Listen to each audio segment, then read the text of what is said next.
Hello, I'm Toby Fox from 1.5 million new homes, the local government challenge, sponsored by Redloft. And I'm visiting a different council every month to work out what works and what has to change to get more homes built. And today I'm going to Beech Tree Place, which is a development in Sutton in South London, where 92 brand new council homes are being opened officially today. See you there.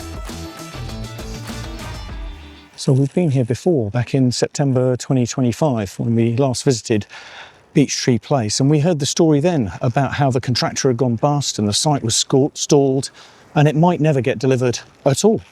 But today it's complete, 92 homes finished and ready for occupation. So I'm going to find out how the council and its partners got together to make that happen and what it means for the residents who are going to move in.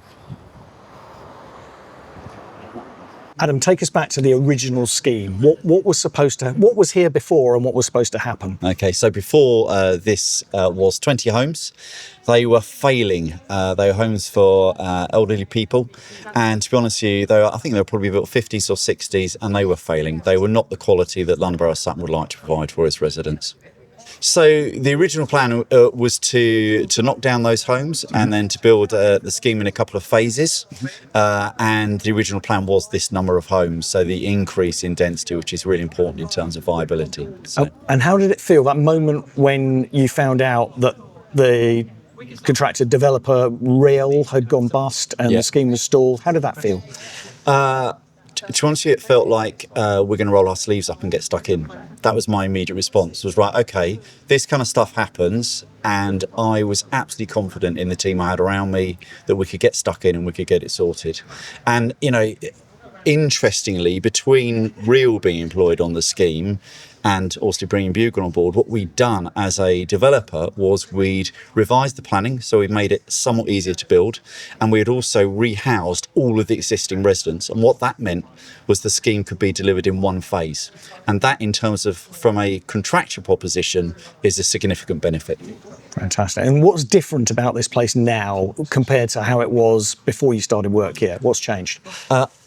The word joy springs to mind, the joy, inspirational. Genuinely, this space, as we are stood here, feels inspirational. When I first saw Beech Tree Place, 5 years ago, there was a sense when you walked up, it just felt a bit sad, really. It was a sad feeling, like these are the homes that people are living in. Whereas now we come here and there is a sense of joy, there is a sense of hope, and just what a wonderful testament to the work of the team to get to this point. So of everything that you've achieved in Sutton during your time here, where does this fit? It's right up there. It's right up there. I mean, one of the key things is relationships, right? Relationships stand the test of time. And yes, this building will last for 100 years, hopefully. And yes, as buildings go, I'm rightly proud of this. I've built social housing for about 30 years, and this is some of the highest quality I've ever built. So I'm delighted by that. So what's your advice to any other council when they're procuring to avoid getting into that sort of mess in the first place? So you've got to do your financial due diligence. And in fact, once the real situation happened, we increased the level of checks way beyond what you'd normally do. So you've got to do that. I think partnership is just what matters. You've got to work with people you trust, that you know, you've had excellent relationships with. You want to be working with people that you can pick up the phone and you can say, we need to solve this problem. And somebody says, great, let's solve it. And the relationship that we have with Bugler in particular is very much like that. So it's choose trusted partners. Partners that have a track record of delivery, can-do attitude, and just make stuff happen. So when we were awarded the contract, of the 4 blocks, 2 of the blocks were just slightly coming out of the ground, so the substructures were complete and the first part of the RC frame was up, and the 2 middle blocks, which are the 2 taller blocks, no work had been done on those whatsoever. So it was definitely in its infancy, and there was an awful lot of work still to be done. And how did you make the numbers stack up? What had to change with the numbers in order to make it work? There was some of the aspects of the build we looked at. So we changed certain aspects of the structure itself. So there was some efficiencies that could be driven out in the structure itself. There was a couple of things aesthetically that we changed, but so you end up with a similar appearance, but were more or better value for money. And the other key thing for our supply chain point of view was us being organised, making the work available so that they could come in, they can do their work in an orderly, planned manner. And that, with this mass and 92 new homes, that is attractive to a supply chain, but only if the work is carried out in a good, efficient, well-planned manner. And that's us. That's our key job. One of our key jobs is to get that flow of work right and be highly organised. So, Jeremy, what's it like to know that, given the state of play when you came into this project, that residents are going to be moving in like a few days? It's very hard to describe how that is. It's from when I was a site manager all the way through to my current role. It is one of the best feelings in the world. And I know that might sound a bit whatever, Toby, but honestly, all this work, all the effort, everything that goes into this, and then you see people move into their new homes, and it just fills you with pride, and everything's done, the hard work, the effort, all of it becomes worthwhile. Honestly, it's one of the best feelings in the world. I'm Perihan Yazıcı. I'm one of the returning residents, and this is a vision come true because we notice when the community comes together and lots of our neighbors, we can create something beautiful as this one. And this is a reality at the moment, so we are so excited but so happy that this quality can be achieved. And we have been heard. That's the main thing. When first we had the meetings, we didn't think that they were hearing us. But when we asked for a roof garden, when we asked the technology, when we asked for heating pumps and fresh air, it's beautiful. It's beautiful. We will look after it. Council has looked after us like their own. We felt we had the trust. And 15 years I lived in Beech Tree, and I'm looking forward to moving to my new flats.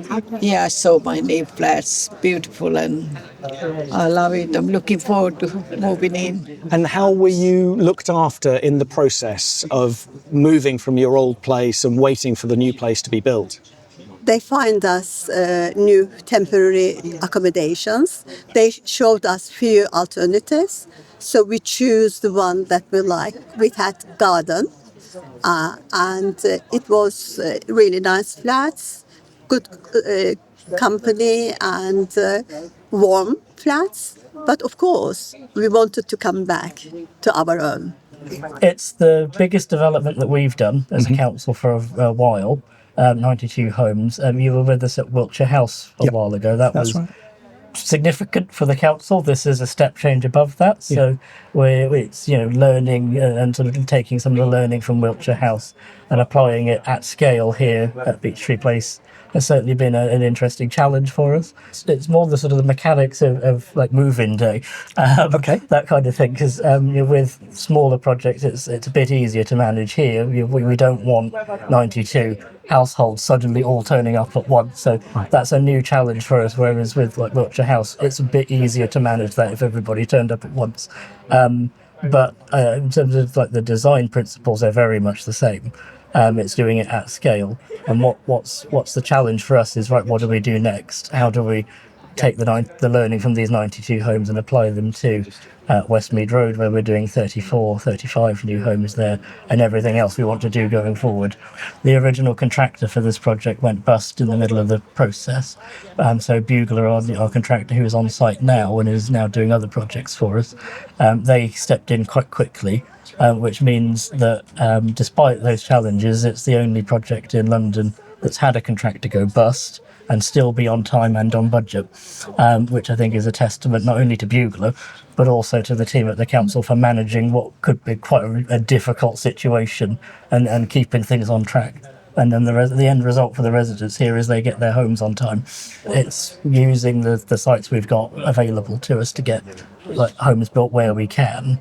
But it all fits into that vision, as we say, of 600 homes by 2028 working whether it's with ourselves, as we have with this site, with just like direct delivery with a contractor, or with Elm Grove, where we're working with a developer partner who's taking on some of the sort of the build costs on that front. And what's your message finally to the tenants who are about to move in, who we've met today, and to other tenants in Sutton who are waiting for new homes? My first sort of thought would be to say thank you, actually, to particularly the tenants that have been involved with this project from the start, because you shaped this. This is your home ultimately, and it's been a difficult time at points, but you've stuck with us and stuck with the process, and you've got some homes out of it that are genuinely top notch, and the experience and sort of the knowledge that the council has gained through this process is really going to help with future projects, even if some of them might not be quite 92 homes all on one site. It's still everything we've sort of learned and things we found that might not have quite worked initially that we've changed. That has all been really helpful for future projects. Fantastic, Councillor Shaw. Thank you very much indeed for your time. Thank you very much for coming. So that's it for another episode of 1.5 Million New Homes, the Local Government Challenge, sponsored by Red Loft. And it's goodbye from Beech Tree Place, where 92 homes have been completed on time, on budget, despite the contractor going bust halfway through the process. Congratulations, Sutton Council. We'll be back with more stories about what works and what needs to change for councils to get more homes built soon. So like and subscribe, and you won't miss them. Look forward to seeing you.